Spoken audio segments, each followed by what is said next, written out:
Hello दोस्तों, कैसे हैं आप सभी। मैं दीप संधू एजुकेशन गुरुजी 2.0 यूट्यूब चैनल पर आप सभी का स्वागत करता हूं।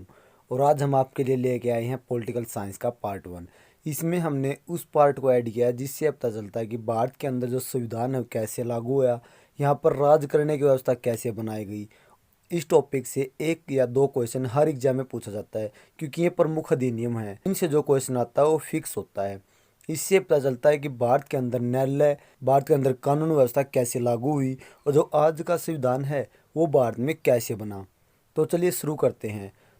पहला क्वेश्चन है क्वेश्चन नंबर 1। किस अधिनियम के तहत सर्वोच्च न्यायालय की स्थापना की गई? तो वह अधिनियम था 1773वां। और इस एक्ट को क्या कहते हैं? रेगुलेटिंग एक्ट कह देते हैं। 1773 में कौन सा एक्ट आया तो उसे क्या बोलते हैं? Regulating act. ये याद रखना आपको।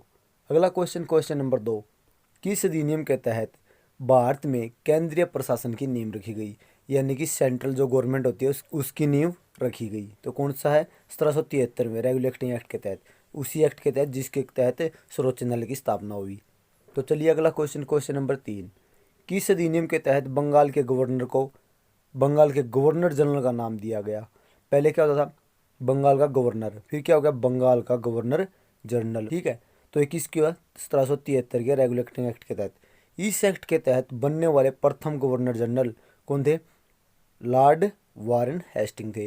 याद रखना है, क्वेश्चन इंपॉर्टेंट है भाई। ये सभी क्वेश्चन इंपॉर्टेंट ले रखे हैं, कोई भी क्वेश्चन ऐसा नहीं है जो वैसे बकवास में ले लिया। ठीक है, इंपॉर्टेंट क्वेश्चन है सभी। उच्चतम न्यायालय की स्थापना कब की गई? तो उच्चतम न्यायालय की 1774 में। कब? 1774 में। कहाँ? कोलकाता में। और कहाँ और किस एक्ट के तहत हुई? 1773 रेगुलेटिंग एक्ट के तहत। 1774 में हुई रेगुलेटिंग एक्ट के तहत कलकत्ता में। अगला क्वेश्चन, क्वेश्चन नंबर 5। स्थापना के समय उच्चतम न्यायालय यानी कि सुप्रीम कोर्ट के कुल कितने न्यायाधीश थे? तो संख्या कितनी थी? 3। एक मुख्य न्यायाधीश और अन्य 3 न्यायाधीश। टोटली संख्या 4। ठीक है, याद रखना भैया। टोटली संख्या 4 थी। एक मुख्य न्यायाधीश, अन्य 3 न्यायाधीश। अगला क्वेश्चन, क्वेश्चन नंबर 6। उच्चतम न्यायालय के प्रमुख मुख्य न्यायाधीश कौन थे? तो कौन थे? Sir Elijah Impey. ये आपको याद भी होगा, लेकिन याद ना हो तो याद रखना। और जो 3 अन्य न्यायाधीश में कौन थे? चैम्बर, लिमेस्टर और हाइड। ये 3 थे। अगला क्वेश्चन, क्वेश्चन नंबर 7। किस एक्ट के तहत कंपनियों के कर्मचारियों पर निजी व्यापार करने पर प्रतिबंध लगा दिया गया?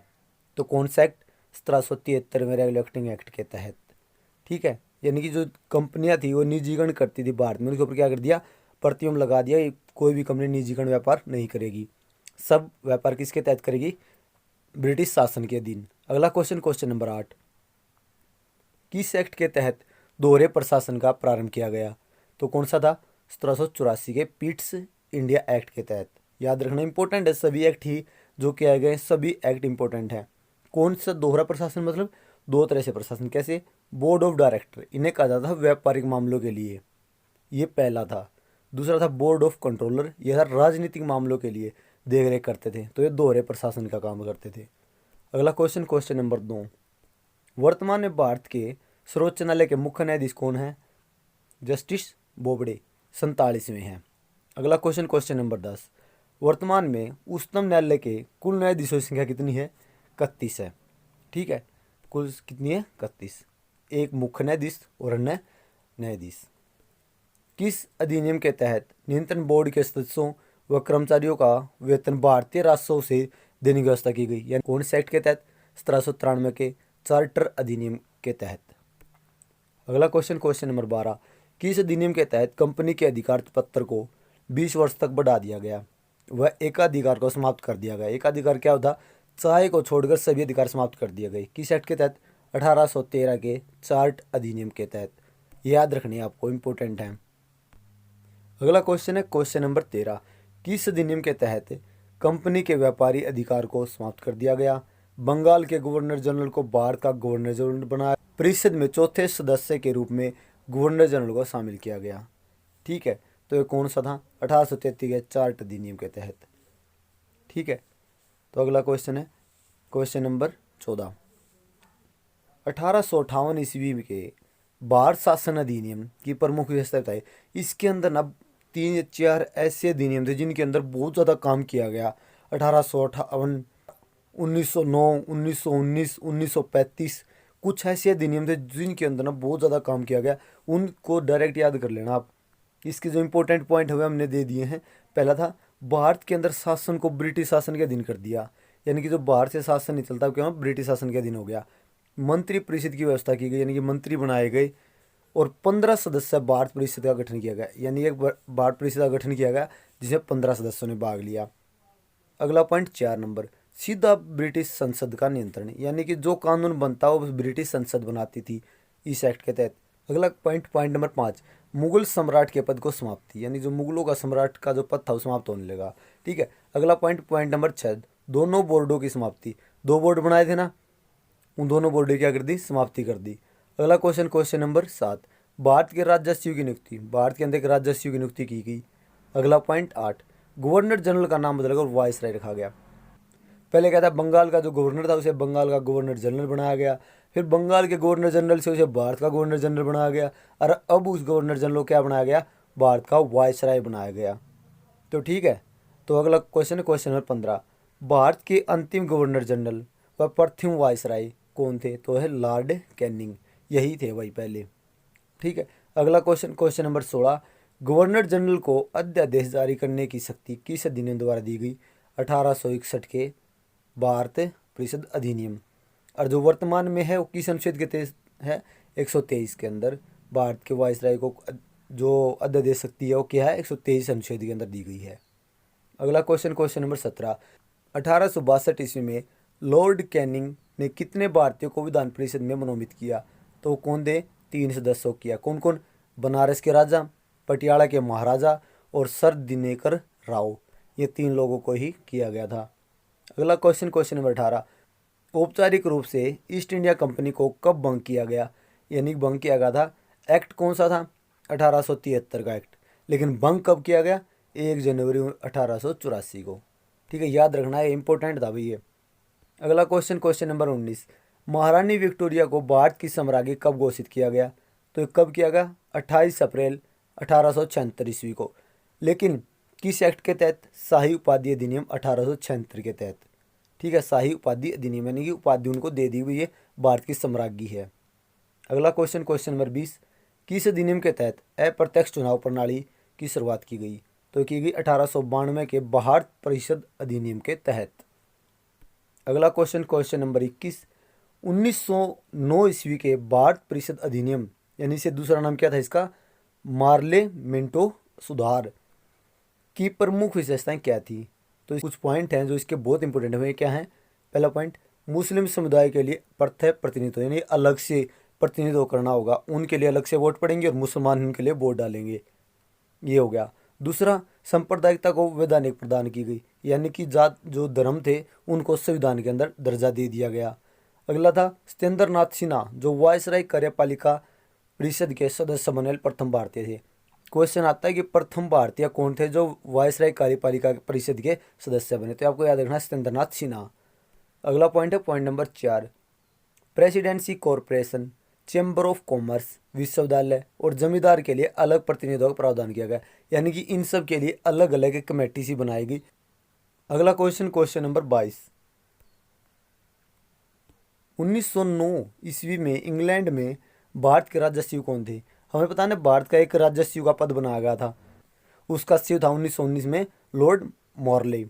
ठीक है। और अगला क्वेश्चन नंबर 23, किस अधिनियम के तहत केंद्र में द्विसदनात्मक विधायिका की स्थापना की गई, कौन से एक्ट के तहत, 1919 के भारत शासन अधिनियम, मांट्यू चेम्सफोर्ड सुधार अधिनियम के तहत। अगला क्वेश्चन नंबर 24, प्रांतों में द्वैत शासन के जनक किसे माना जाता है, यह प्रांतों में कौन, लियोनस कार्टियस, यह 1919 अधिनियम के तहत ही द्वैत शासन लागू किया गया। अगला क्वेश्चन नंबर 25, केंद्रीय लोक सेवा आयोग 1926 में किस अधिनियम के तहत लागू हुए, ये हुआ 1919 के अधिनियम, भारत शासन अधिनियम के तहत। केंद्रीय लोक सेवा आयोग किस सिफारिश पर लागू है, ली, ये याद करना इंपॉर्टेंट पॉइंट है। नंबर 26, किस अधिनियम के तहत भारत में महिलाओं को पहली बार वोट डालने का अधिकार मिला, तो कब मिला, भारत शासन अधिनियम 1919 के तहत। यहाँ पर महिलाएं आएंगी भाई, भारत में महिलाओं को मिला था स्थान। ठीक है, याद रखना। तो इस समय इंग्लैंड के प्रधानमंत्री कौन थे, लॉर्ड जॉर्ज था। अगला क्वेश्चन नंबर 27, 1935 ईस्वी के भारत शासन अधिनियम में कितने अनुच्छेद व कितनी अनुसूचियाँ थी? कितने? 321 अनुच्छेद और 10 अनुसूचियाँ। लेकिन जब भारत से का जो खुद का जो संविधान बना स्वतंत्रता के बाद, उसमें 395 अनुच्छेद और 8 अनुसूचियाँ थी। ठीक है, लेकिन जो वर्तमान इसमें 395 अनुच्छेद हैं, लेकिन इसके भाग कई हो गए हैं आज वर्तमान में, और जो अनुसूची संख्या वो 12 होगी अभी आज, ये भी याद रखने लेना। ठीक है, अगला क्वेश्चन, क्वेश्चन नंबर 28, किस अधिनियम के अंतर्गत भारतीय रिजर्व बैंक की स्थापना की गई? अधिनियम कौन सा? शासन अधिनियम 1935 के तहत। ठीक है, अगला क्वेश्चन, क्वेश्चन नंबर 29, बर्मा यानी कि जो वर्तमान में म्यांमार के नाम से प्रसिद्ध है, को किस अधिनियम के द्वारा भारत से अलग किया गया? तो भारत शासन अधिनियम 1935 के तहत। अगला क्वेश्चन, क्वेश्चन नंबर 30, भारत शासन अधिनियम 1935 की प्रमुख विशेषताएं क्या थी? तो इसका पॉइंट 1 है अखिल भारतीय संघ का गठन। याद रखना 1935, 1909, 1813, 1833। ठीक है, ये कुछ इंपॉर्टेंट हैं जो अक्सर क्वेश्चन पेपर में आते ही हैं, इनको याद कर लेना आप। ठीक है, तो अगला पॉइंट है केंद्र में द्वैध शासन की स्थापना, यानी केंद्र के अंदर द्वैध शासन लागू किया गया। अगला क्वेश्चन पॉइंट भारत परिषद का अंत हो गया। जो परिषद बनाई थी ना भारत में सदस्यों को जोड़ के, वो उसका अंत कर दिया। अगला है ब्रिटिश संसद की सर्वोच्चता, यानी ब्रिटिश संसद को सबसे ऊपर माना गया। अगला संघीय न्यायालय की व्यवस्था। अगला क्वेश्चन, क्वेश्चन नंबर 31, स्वतंत्रता के बाद नया संविधान बनाने तक किस अधिनियम के कानून को भारत में लागू किया गया? तो वो कौन सा अधिनियम था? 1935 को।